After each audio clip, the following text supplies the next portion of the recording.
this talk.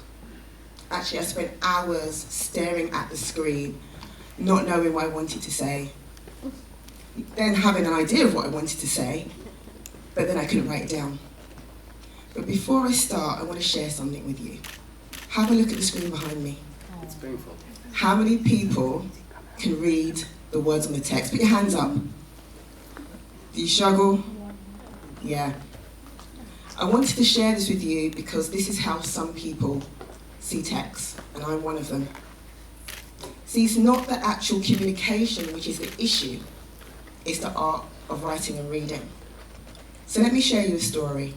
I've always been able to articulate myself verbally. Speaking is my jam. It started at the age of 2, and I did not stop. It was so much in my life that my mum used to say that friends would come to our house and be like, "Who's that babbling below us?" Well, that was me. But then I grew up and I entered education, and everything changed. Because communication in education was writing and reading, and that was key. And I wasn't good at either of them. I was so bad that they told me I would never go to university. This is when I was little. So I knew this was a problem, and it gave me so much dread. But I continued with my education. I realized that there were other things that I had that were challenging, like I would always be late, and I would be able to focus on one moment, and then the next moment, couldn't focus at all. All these things and all this dread led me to one thing: science. And I shined. And against all the predictions I had from my teachers, I got into university, which was fantastic. It was great for me, but I was still really nervous. As I developed through my degree, I realized that writing was needed, and I needed to focus even harder. But how would I get support? Where would I go? You see, these were the times before the internet. For those who remember the libraries and encyclopedias, those were those times. And I struggled. Then one day, I was in the lab doing some practical work, and I heard someone say, "I'm dyslexic." Oh. See, that word dyslexia sounded really familiar to me. That was because at the age of 6, my mum took my work to my school and said, "I think my daughter's dyslexic." And they turned around and said, "No, she's not." That was the same school that said I would never go to university, but here I am. Can't be right, it can't be wrong, right? So, I decided to go for an assessment, and sure enough, I was dyslexic. It's actually an interesting fact, when you go for an assessment, whether it's for dyslexia or other neurodivergence, you have to wait about 2 weeks for a report. And I remember walking out of the office, and the man tapped me on the shoulder and said, "I've got to tell you, you're severely dyslexic." My world tumbled. I went from being upset to angry to disappointed and confused, but relieved. You see, I knew I wasn't stupid. I knew I understood the information. I just couldn't connect things together. And I wasn't lazy. I started questioning more with curiosity and kindness.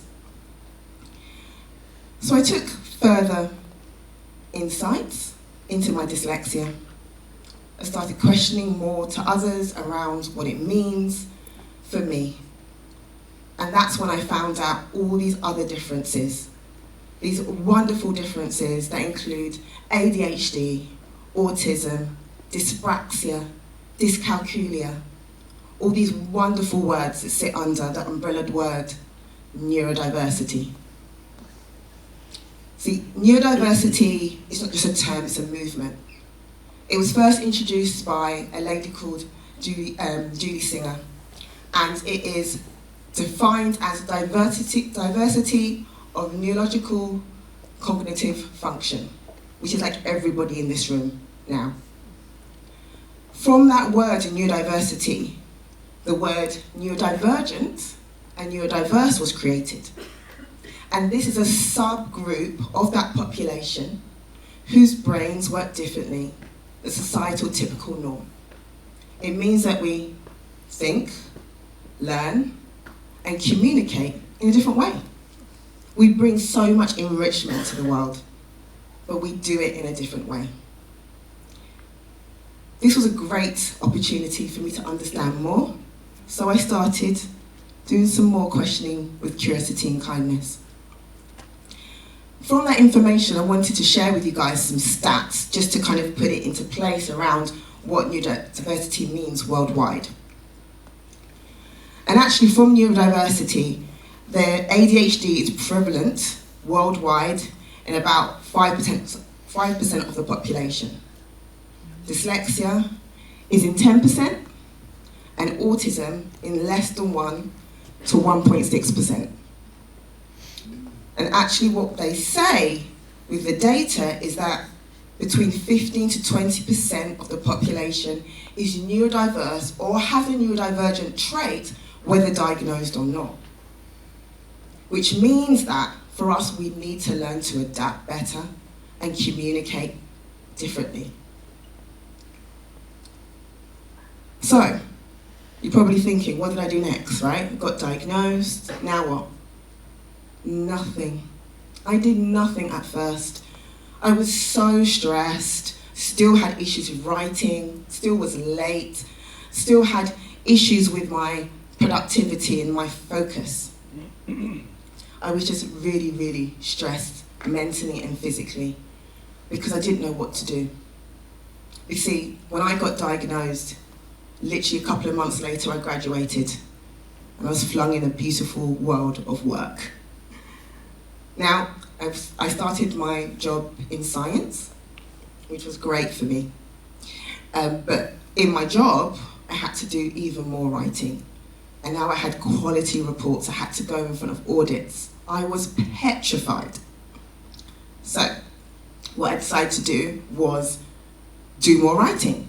Yep, I decided to do even more. I write, rewrite, and write again with a lovely red pen, and started to build up my confidence and my writing. I didn't give up, I kept on going. And then you have my time management. Oh, that was still poor. It'd be so poor that 1 minute I'd be so productive, and the next minute I'll spend hours procrastinating just to get one thing started. I'm sure a lot of you in this room probably can also agree with that situation. But actually, I found there was a real key, and that was for me to help myself by lying to myself. So I would literally put in a false deadline. That sense of urgency in that false deadline used to actually trigger and kickstart my productivity. I was able to get things done. And then there was my focus, hyper-focus, or over-hyper-focus, as I like to call it. I remember that I used to work really late in the lab, and I did this because it gave me less distractions and I could get things done, which was fantastic. But I'd be there so long and so over-hyper-focused that I didn't even hear the announcements to say to leave the building, and I'd literally get locked in. I'd have to go to security and say, "Can you let me out, please?" This was what we call time blind. I just was so embarrassed and so confused that I didn't even realize the time had gone past. So now I use timers 10 minutes before a meeting and at the end of the day to help me mentally log off. These were all great and these worked for me, but every neurodivergent person is different. They all work in a very different way. And this was great, but I needed to get more insight. So I started questioning with curiosity and kindness. So, one of the things that I do is I'm a neurodivergent coach. I have the lovely opportunity to work with loads of people to help them find strategies around working with their neurodivergent minds. And it's amazing. And I get a lot of insight from them. like Kate. Kate is autistic and feels very, very overwhelmed with the open plan office, all the stimulation and noise. So we worked with her to get noise cancelling headphones that helped reduce that noise and stimulation and was able for her to be really, really productive. Then there was Richard. Really liked Richard. He was always getting feedback that he wasn't concentrating in meetings, and he used to really struggle, get it over and over again. So we worked on finding a way to help him concentrate, and that is the fidget clicker. It helps him concentrate in meetings and really show focus. And he's doing absolutely great and getting really positive feedback. And then there is Lucy. Lucy loved to ask questions. She had curiosity around the questions, but was overwhelmed with asking the questions in the meeting. So we went through some coaching around the questions she's asking, and actually we realized that not only are they relevant for the meeting, they were vital to make that meeting successful and actually innovate in her area of expertise. This is all fantastic. These individuals are working on the challenges. But one thing I noticed, we're working on our challenges. We're not looking at the amazing and wonderful strengths. I didn't look at my dyslexic strengths, I focused on my dyslexic challenges. I didn't question myself with curiosity and kindness. Now, you may have heard me say this quite a few times in this speech, curiosity and kindness. So what is it? It is sharing and gaining insight on a person's experience, trying to question without judgment, and that's the kindness. And why is it important? It's important because for me, I had skills in observation. I had all these wonderful traits that I missed because I didn't answer myself those questions. I'm very logical. I see patterns and recognition really easy, a lot easier than others. I didn't realize.